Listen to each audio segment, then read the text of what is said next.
ഈ പറയുന്ന 100% സത്യമാണ്. പക്ഷെ ഇപ്പോഴത്തെ ന്യൂജൻ പണ്ഡിതന്മാര് അത് സമ്മതിക്കുന്ന അറിയാൻ പാടില്ല. ഒന്ന് കേട്ടു.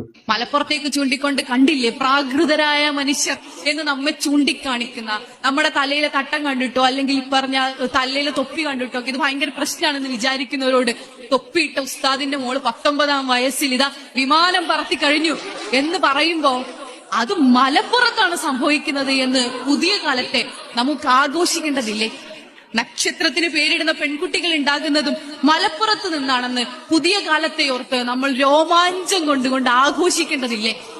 സാഹിത്യത്തിൽ, സയൻസിൽ, സ്പോർട്സിൽ, യാത്രകളിൽ ഇപ്പോൾ ഏറ്റവും പുതിയതായി വന്ന ടെക്നോളജികളെ ഏറ്റവും വിദഗ്ധമായി ഉപയോഗിക്കുന്നതിൽ നമ്മളെ നാട്ടിലെ കുട്ടികളാണ്, പെൺകുട്ടികളാണ്, ആൺകുട്ടികളാണ് മുന്നിലെന്ന് നമ്മൾ വെറുതെ ഇരുന്ന് അവനവന് പറഞ്ഞാ പോരാ.